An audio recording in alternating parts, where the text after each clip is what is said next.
What up, cut ups? As a lot of you know, my uncle Macy has stage 4 cancer, and that is terminal. Um, I know a lot of you have been asking about him and sending y'all prayers out. I know that, and I thank you for that. But the video that I put out about him and what the family went through and at the Lutheran home where he was, we had gotten him out of there. But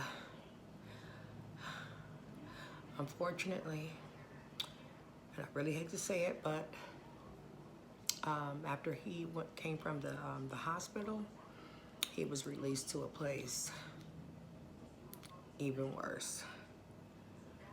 The drama continues. So guys, now he is in the hardcore ghetto at a place called, a facility called Crossroads is where he's at now. And it's so hood, I'm having a tough time. I'm having a real tough time, trying to understand how my uncle, who is power of attorney Roach, and my mother, who really was the brains behind the power of attorney, because Uncle Roach, my mother is the brains behind the power of attorney. Okay. I don't know how my mother forgot or didn't see that this was the straight up hood. I mean, just the mention of the street is on 32nd and Highland. For the people that live here, it's on 32nd and Highland. Okay. Red flag number 1, 32nd and Highland. And the way the facility looks before you even get on the inside of it, the place looks just broke down. Like, if it looked this broke down on the outside, it's gotta be really jacked up on the inside. So I'm like, y'all couldn't see that this was not the place for Uncle Macy? Like, how could you not have saw that? I'm still trying to wrap my mind around how this lady didn't see that. Y'all, I'm so upset that he was even put there. Okay, so upset. But I'm not in control. I wish I was, because I would have did the research. I would have took a little time out, to go in and at least look at the damn place and make sure it was suitable for my loved one. That's what I would have did. But you got people out here thinking about themselves and, not really caring about what's really important. I mean, damn. If the man don't have that much life expectancy left, let him just, at least take care of that first. Your life will continue. You're not sick. You're not ill. Your life will continue. It'll go on. But let's get him out of the way. That's how I feel about it. But selfish people. What can you say about selfish motherfuckers?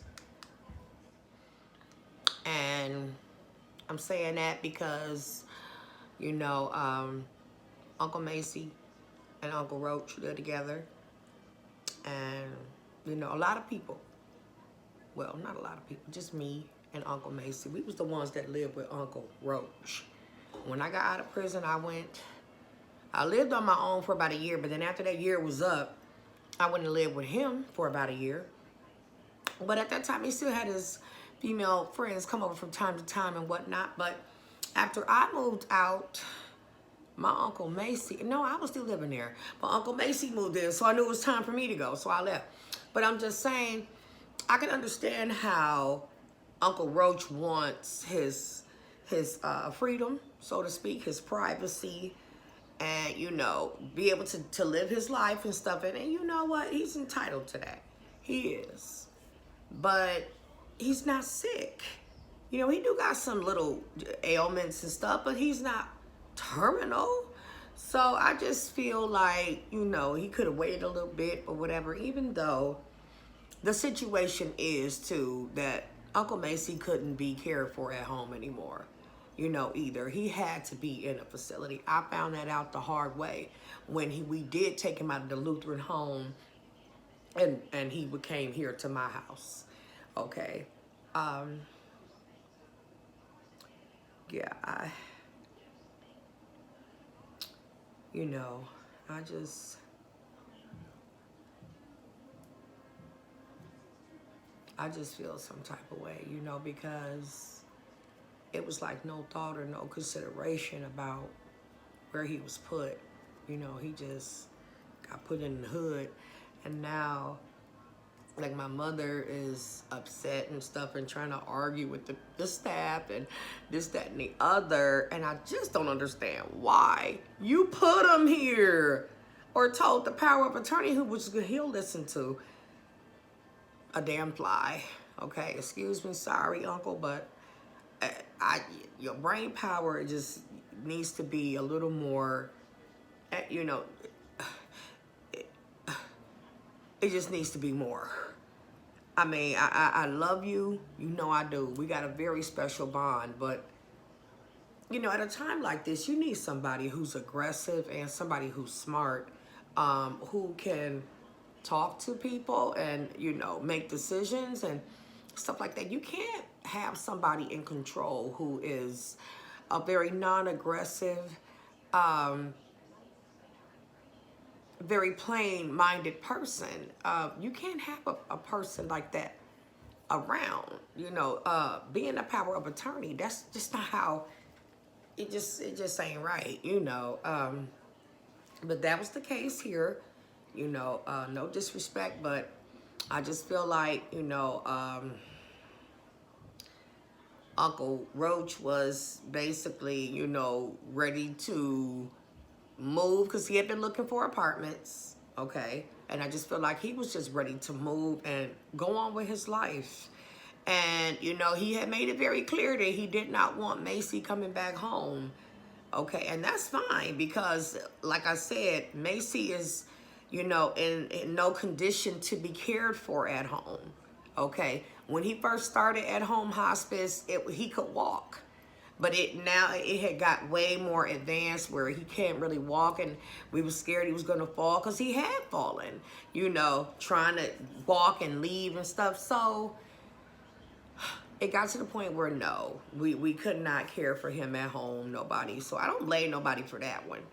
But I just blame the fact that nobody went and checked the facility out. Nobody, I mean, even nobody even did like a review. Read the damn reviews on the something.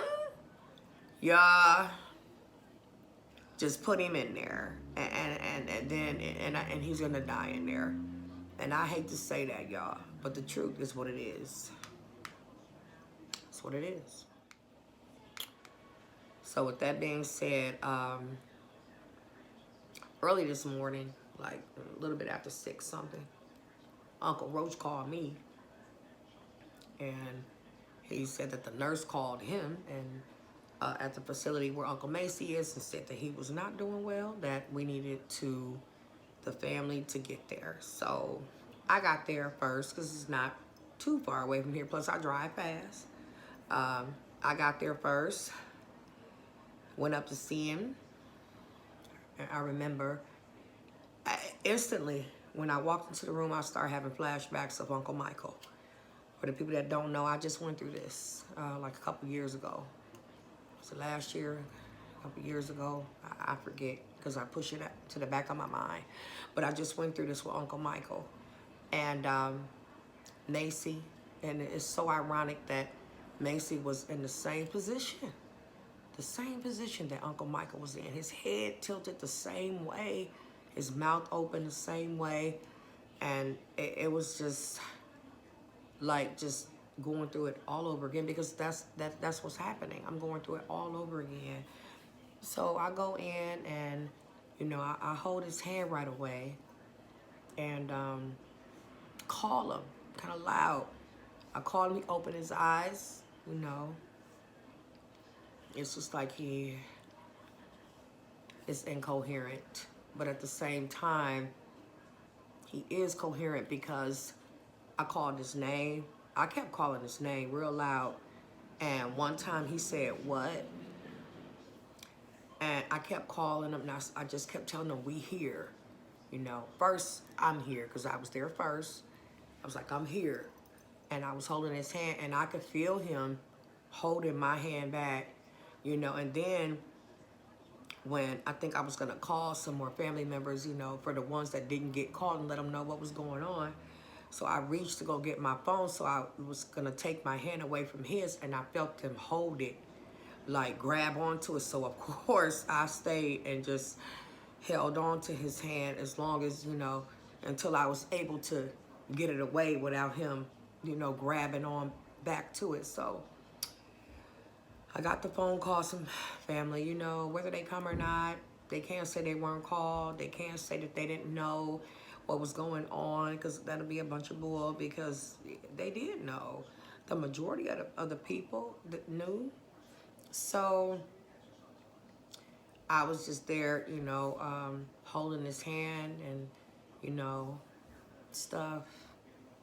Just letting them know Roach is here. My mom was here because they came next. And, yeah, you know, it's my mother asked a very basic question to a lady that came in there that was caring for him, and she just wanted to know what happened. She was calm. She was quiet. Y'all know how quiet my mother tone is. And the lady said that she didn't know much about him. So that made my mama mad, as it should. What? You don't know much about him? Huh? So my mama got up and went to the nurse's station and found out. She said, "Who's this nurse?" It was that same damn lady. So now the red flag's really jumping off. Like, you don't know much about him, but this been your patient for over a week, or close to a week, since he been in there. A lot of stuff ain't right, y'all. This place needs to be investigated as well. They don't have a hospice unit, but supposedly they said that a hospice nurse came there. Come to find out that the hospice nurse only came in the morning to check on him, and that was all. Macy has been deteriorating for a week. Okay. He hasn't been eating. He hasn't been taking his medication. And he just don't want to take none of that. He's still not hooked up to an IV or anything like he wasn't supposed to be in the first place. But I don't know. It's like he's just so out of it. But at the same time, it seems like, because every time I will call him, he will open his eyes. Every time.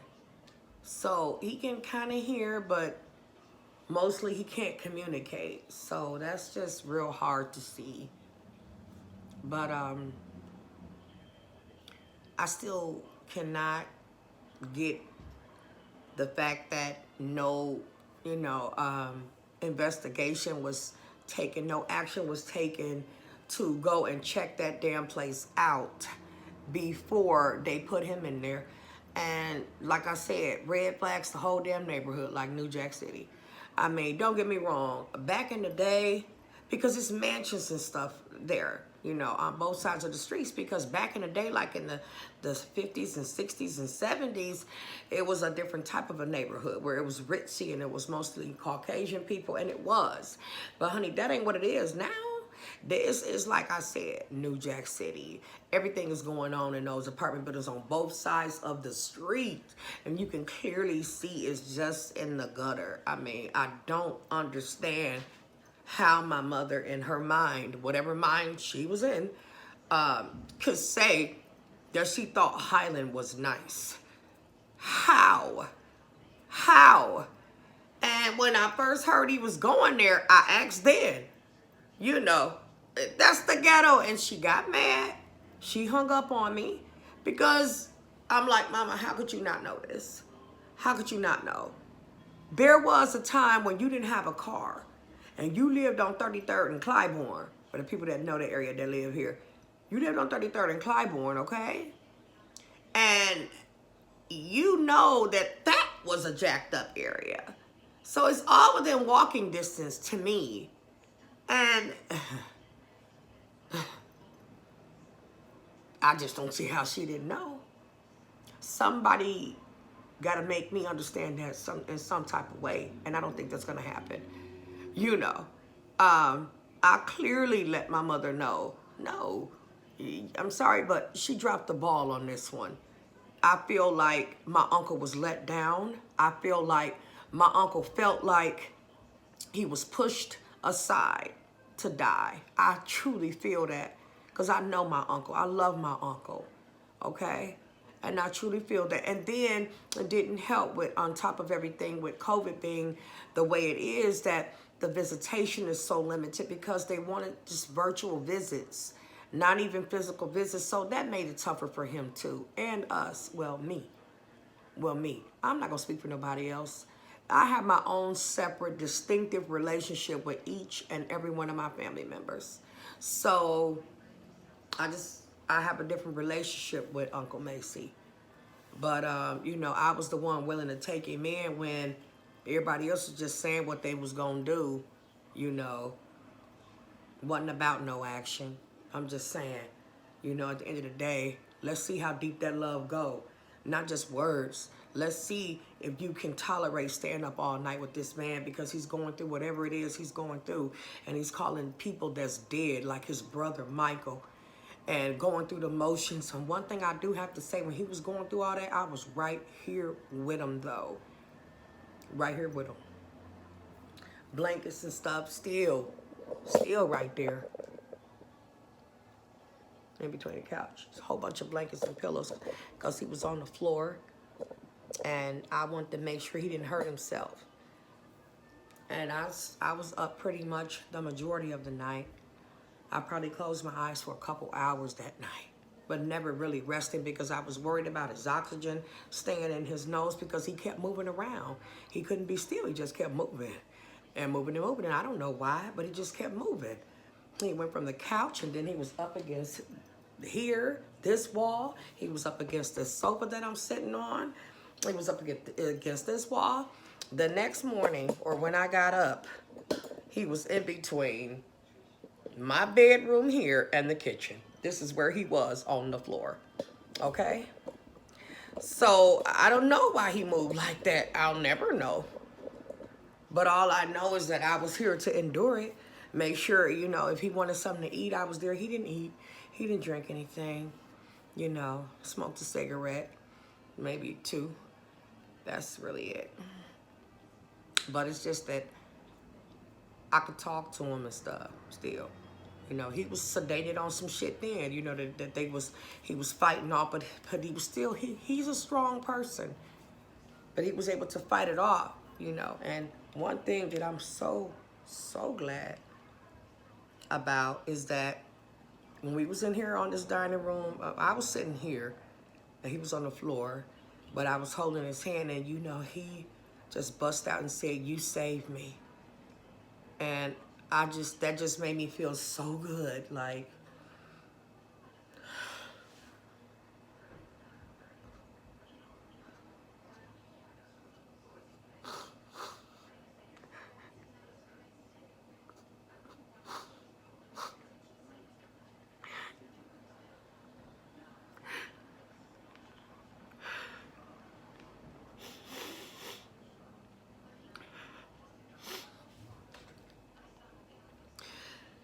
but at least he gave me my props, okay? And whether he was, you know, trying to fight that medication off or not, there was some parts where, you know, I know that he was very conscious of what was going on. He still had his faculties. So to hear him say that made me feel so good because I made sure he got out that hospital that Saturday. I'm just glad he knows that I was there. So that made me feel good. But yeah, I just feel like I feel so terrible, y'all, because Just can't believe they left him in there like that. Put him in a place like that. And they was trying to find another facility for him to go in, but it just didn't happen. You know, these people were very negligent. And if you could see what the place looked like the outside of it, it's just fucked up. Ain't no other way to put it. The room Macy was in looked like it had been in a raid and the police kicked the door in. It was just jacked up. I mean, I took some pictures. In his bathroom, you know, he had been complaining. The very first day he got there, he complained about not having a shower. That it had been a while since he had a shower. So he was a very clean person, and I know I said that in past tense, y'all, because I just know what it is. I just know already. I don't want to see him the way he is right now, but I just know that before I left there, I kissed my uncle twice on both of his cheeks, and I told him I loved him, and I left. And I know that that's going to be the last time that I see him breathing. I knew. I just knew. So everything is just downhill right now for, you know, the people that's been asking. A lot of people have. It ain't looking too good. I think this is it, because they're saying that they don't expect him to really last through the night at this point. So only God knows. I say that too, because I'm going to keep praying, and I do. I keep praying, and I keep asking God to just walk with him. Just walk with him so that he's not scared, so that he's not alone. I keep praying for God to just walk with him. So I just hope that, you know, he get where he's going and not be scared and not be lonely and be with some people that, you know, like his parents and his sister, and his brothers and stuff. So that's really it, guys. Thank you for watching. Once again, I do appreciate all of the prayers going up for Uncle Macy. Thanks.